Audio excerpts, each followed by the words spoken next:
नमस्कार, मैं हूं रजनीश। आज हम लोग नई लेक्चर सीरीज शुरू करने जा रहे हैं। यह भारतीय राज्य व्यवस्था पर आधारित लेक्चर सीरीज है। इसके अंतर्गत भारतीय राज्य व्यवस्था विषय पर प्रत्येक महत्वपूर्ण टॉपिक्स को कवर किया जाएगा।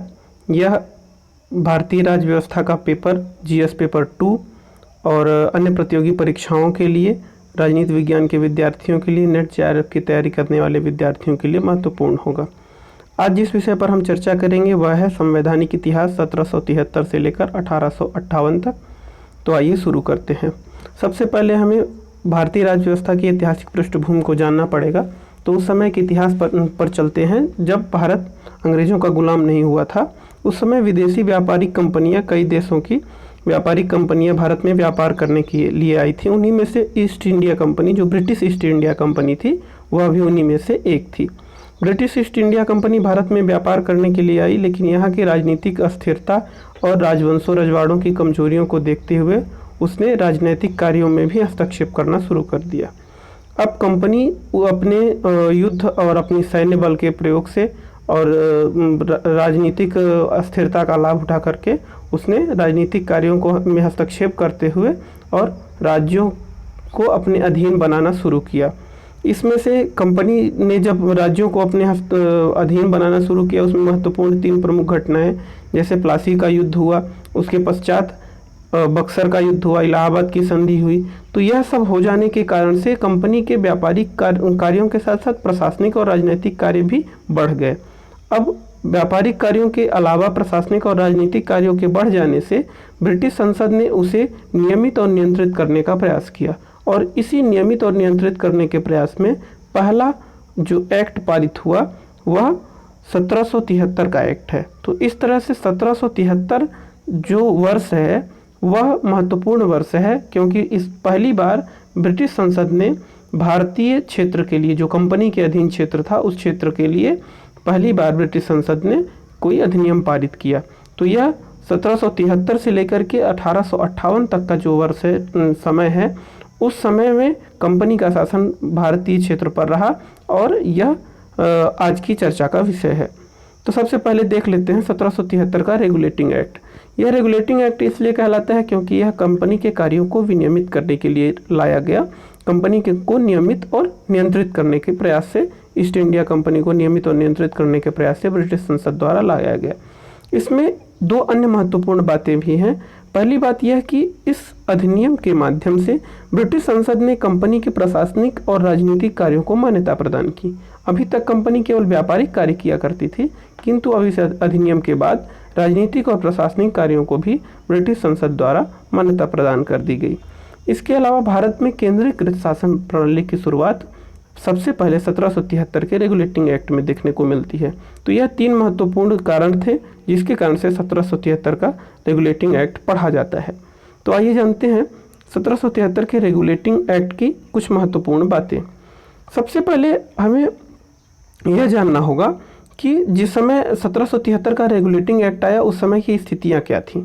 तो 1773 के रेगुलेटिंग एक्ट आने के पहले बम्बई, मद्रास और कलकत्ता, इन 3 जगहों पर ब्रिटिश सरकार या ब्रिटिश ईस्ट इंडिया कंपनी का शासन स्थापित हो चुका था। इन 3 जगहों को प्रेसिडेंसीज कहा जाता था, क्योंकि यहाँ पर सीधे ब्रिटिश कंपनियों ने अधिकार किया। तो इन तीनों प्रेसिडेंसीज में इनके अपने अलग अलग गवर्नर हुआ करते थे, और वह अपने शासन के लिए, प्रशासन के लिए स्वतंत्र हुआ करते थे।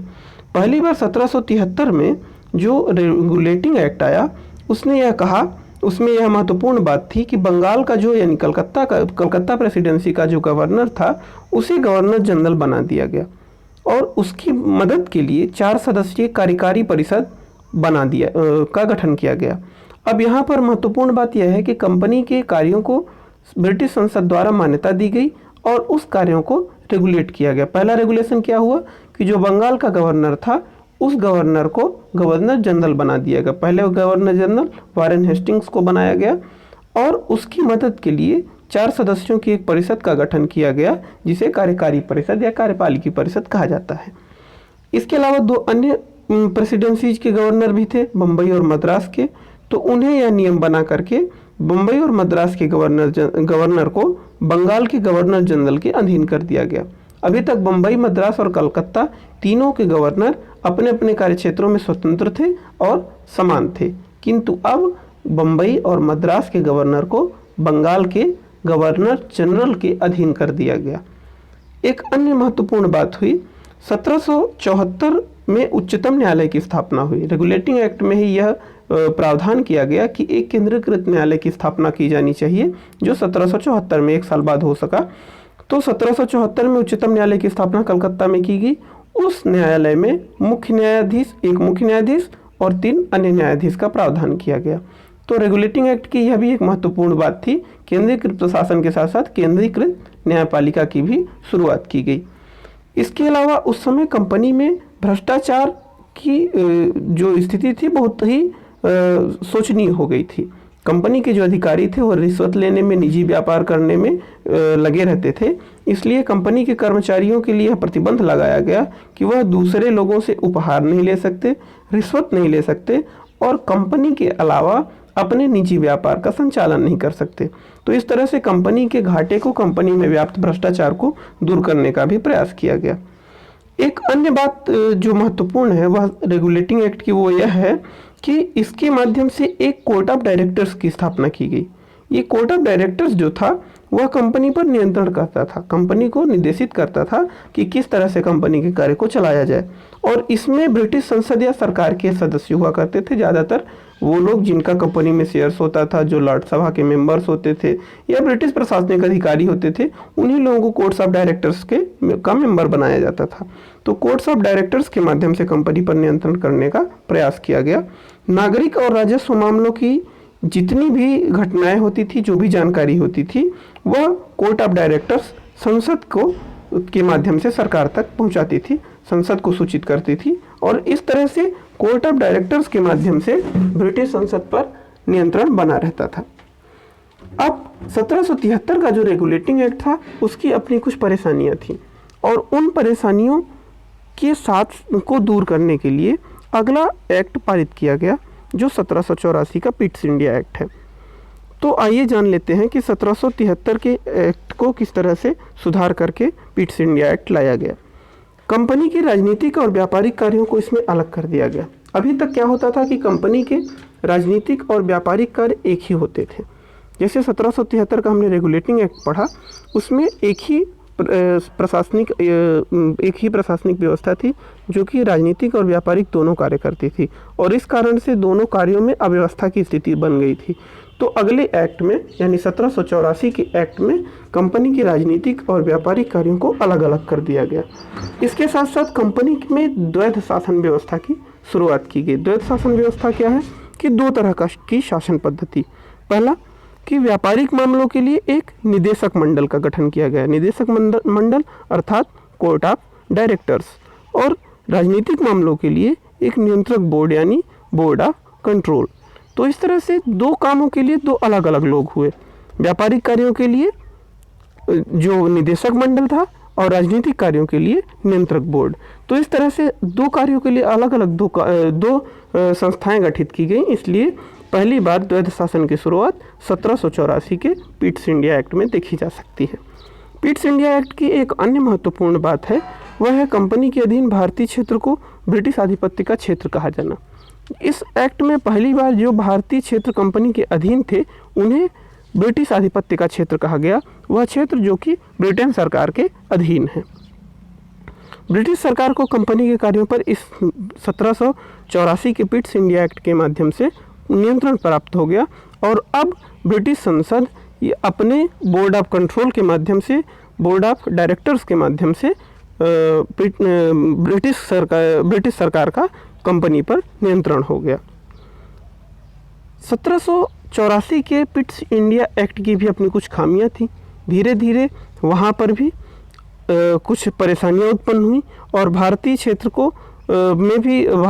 में भी कुछ परेशानियां उत्पन्न हुई। इस कारण से 1784 के पश्चात 1833 का चार्टर अधिनियम आया। 1833 का जो चार्टर अधिनियम है, ये जो लगातार अधिनियम आ रहे थे, इनसे 2 महत्वपूर्ण बातें सिद्ध हो रही थी।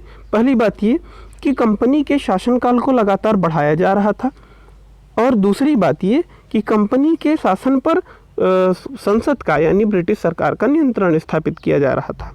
तो 1833 का जो चार्टर अधिनियम है वह ब्रिटिश शासन के नियंत्रण के लिए और कंपनी के शासन कार्यकाल को बढ़ाने के लिए एक महत्वपूर्ण अधिनियम है। तो आइए जान लेते हैं 1833 के अधिनियम की कुछ महत्वपूर्ण बातें। यह 1833 का जो अधिनियम है इसमें बंगाल के गवर्नर जनरल को भारत का गवर्नर जनरल बना दिया गया। अब इसे शुरू से देखने पर पता चलेगा कि सबसे पहले केवल बंगाल यानी कलकत्ता, मद्रास और बम्बई 3 जगह ही ब्रिटिश कॉलोनी बननी शुरू हुई थी, जिन्हें प्रेसिडेंसीज कहा जाता था। धीरे धीरे वो अन्य क्षेत्रों में फैली। अन्य क्षेत्रों में फैलते फैलते राजा रजवाड़ों के साथ उनकी संधियां हुई और ब्रिटिश साम्राज्य एक बहुत बड़े क्षेत्र में फैल गया। कुछ क्षेत्र जो सीधे ब्रिटिश सरकार के अधीन हुआ करता था, कुछ क्षेत्र ऐसा जो कि राजाओं के अधीन होता था, किंतु वो राजा ब्रिटिश सरकार के अधीन थे। तो इस तरह से इतने बड़े भूभाग को अब जो बंगाल का गवर्नर जनरल था, अब वो पूरे भारत का गवर्नर जनरल घोषित कर दिया गया। उसी गवर्नर जनरल में एक जो पूरे प्रशासन की जिम्मेदारी यानी नागरिक जितनी भी जिम्मेदारियां हैं और सैन्य जिम्मेदारियां, वह दोनों भारत के गवर्नर जनरल में निहित कर देंगी। तो इस तरह से बंगाल के गवर्नर जनरल को अब भारत का गवर्नर जनरल बना दिया गया। लॉर्ड विलियम बेंटिक जो थे वह पहले भारतीय गवर्नर जनरल थे, भारत के पहले गवर्नर जनरल थे और इन्हीं में नागरिक और सैन्य शक्तियाँ निहित थी, अर्थात गवर्नर जनरल को ही सभी तरह की नागरिक शक्तियाँ और सैन्य शक्तियाँ प्रदान की गई। एक अन्य बात है कि जो विधायिका शक्ति है केवल बंगाल के गवर्नर जनरल यानी भारत के गवर्नर जनरल में निहित थी। अभी तक क्या था कि विधायी कार्यों के लिए यह कुछ मामलों में मद्रास और बम्बई के गवर्नर जो थे वह कुछ मामलों में स्वतंत्र थे, किंतु अब पूरी तरह से भारत का जो गवर्नर जनरल बना दिया गया उसी के अधीन मद्रास, बम्बई या किसी भी अन्य क्षेत्र के जो भी लोग थे उन सबको उसी के अधीन, विधायी क्षेत्रों में वो पूरी तरह से भारत के गवर्नर जनरल के अधीन हो गए। एक अन्य महत्वपूर्ण बात यह कि ईस्ट इंडिया कंपनी व्यापारिक की जगह प्रशासनिक निकाय बन गई। अब ईस्ट इंडिया कंपनी जो एक व्यापारिक कंपनी हुआ करती थी वह व्यापार की जगह एक प्रशासनिक निकाय बन गई, अर्थात प्रशासन में जो भी कार्य महत्वपूर्ण है वह उसका मुख्य कार्य हो गया। अब व्यापार का कार्य गौण कार्य हो गया, अब वह प्रशासन का कार्य देखने लगी। अब इसमें एक अन्य सुधार करने का प्रयास किया गया कि किस तरह से सिविल सेवा में भारतीयों को बराबर मौका दिया जाए और भारतीयों को भी सिविल सेवा परीक्षा में शामिल होने के लिए उन्हें अवसर प्रदान किया जाए। यह प्रस्ताव रखा गया, किंतु बोर्ड ऑफ डायरेक्टर्स के जो सदस्य थे उन लोगों ने इसका विरोध किया और इस कारण से यह सिविल सेवा में भारतीयों को अवसर देने का जो प्रस्ताव था वह असफल रहा, उसे वापस ले लिया गया। तो 1833 का जो अधिनियम है वो बहुत ही महत्वपूर्ण है, क्योंकि इस अधिनियम के माध्यम से पूरे भारत में केंद्रीकृत शासन प्रारंभ हुआ। भारत में गवर्नर जनरल के पद की स्थापना हुई और उसे सैन्य और नागरिक शक्तियाँ प्रदान की गई। और महत्वपूर्ण बात यह है कि 1833 का जो अधिनियम है उसमें पहली बार प्रयास किया गया कि भारतीयों को सिविल सेवा में अवसर दिया जाए। हालांकि यह सफल नहीं हो सका, यह अगले अधिनियम में सफल हो सका, किंतु इस कारण से भी यह महत्वपूर्ण है। इसके पश्चात 1853 का अधिनियम पास किया गया। 1853 का अधिनियम अपने आप में बहुत सारी बातों के लिए महत्वपूर्ण है। पहली बात तो इसमें पहली बार विधायिका के कार्यों में स्थानीय सहयोग लेने का प्रयास किया गया। अभी तक जो विधायी कार्य होते थे, कार्यपालिकी कार्य होते थे, वह सारे कार्य ब्रिटिश सरकार के अधीन हुआ करते थे। ब्रिटिश कंपनी के जो गवर्नर जनरल हुआ करते थे उनके हाथ में हुआ करते थे। अब विधायी कार्यों को करने के लिए एक विधायी परिषद का गठन किया गया। इसमें गवर्नर जनरल की एक परिषद में विधायी और प्रशासनिक कार्यों को अलग अलग कर दिया गया। विधायी कार्यों को अलग और प्रशासनिक कार्यों को अलग कर दिया गया।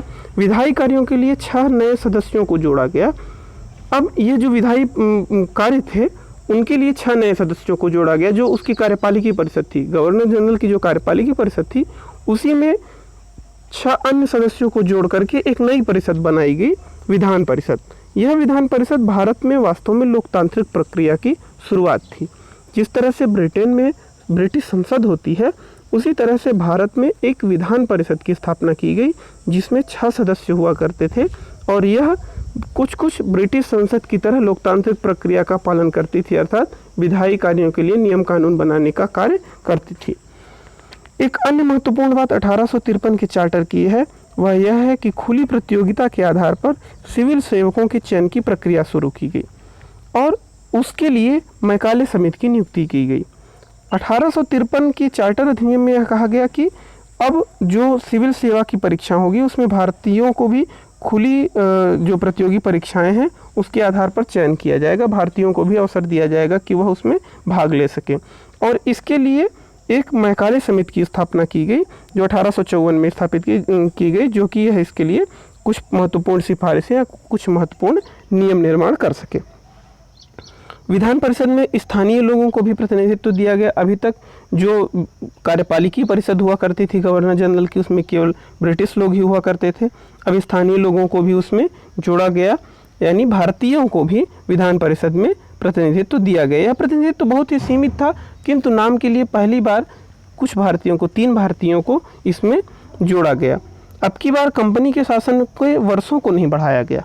यह महत्वपूर्ण है कि अभी तक जो भी अधिनियम पास किए जाते थे उसमें महत्वपूर्ण बात यह हुआ करती थी कि कंपनी के शासन को 20-20 वर्षों के लिए बढ़ा दिया जाता था। अब की बार किसी भी तरह के कार्यकाल में वृद्धि का कोई उल्लेख नहीं किया गया।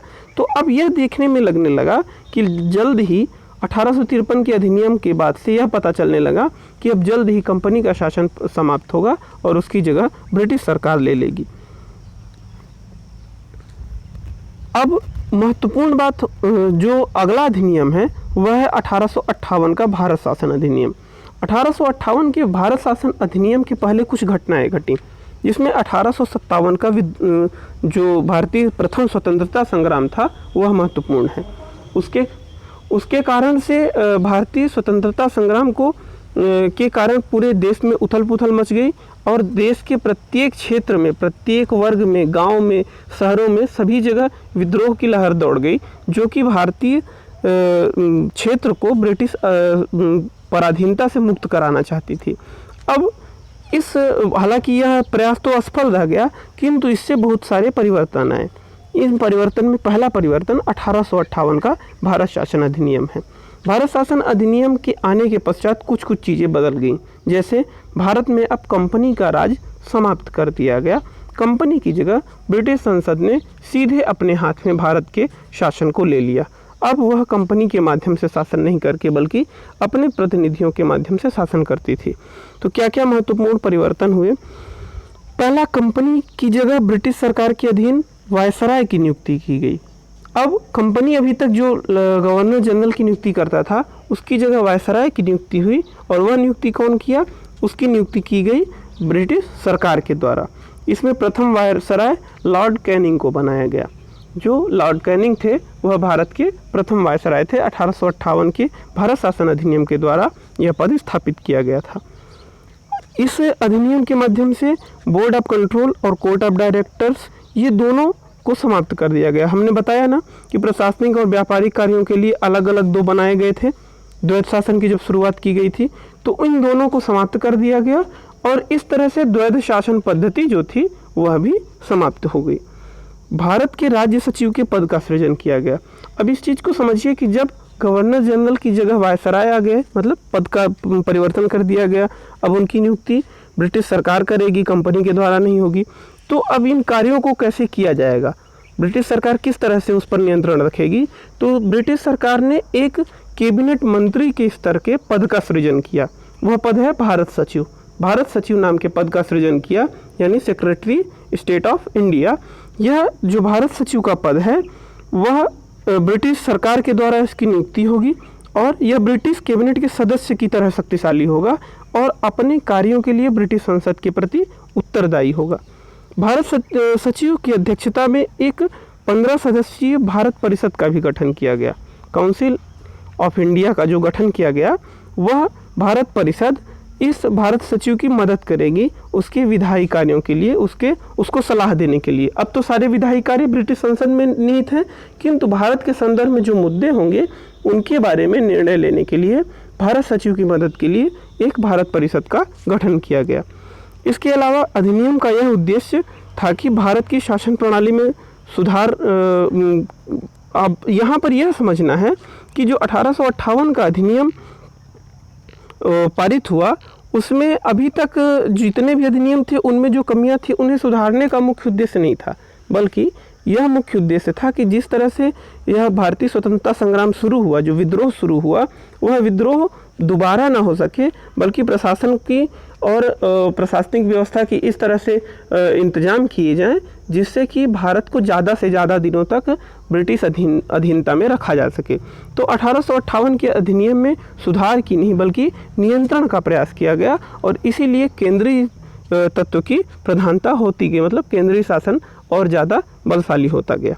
तो इस तरह से हम महत्वपूर्ण रूप से 1773 से लेकर 1858 तक के जिस तरह से संवैधानिक विकास हुए, जो अधिनियम पारित किए गए, उनके जो महत्वपूर्ण बिंदु थे उनके बारे में हमने चर्चा की। यह धीरे धीरे विकसित होकर के भारतीय संविधान तक कैसे पहुंचा, यह अगले लेक्चर में हम बताएंगे। इस वीडियो से जुड़े जो भी कमेंट होंगे, जो भी प्रश्न होंगे, वो आप कमेंट बॉक्स में पूछ सकते हैं। इस चैनल को सब्सक्राइब करें, शेयर करें। महादेव।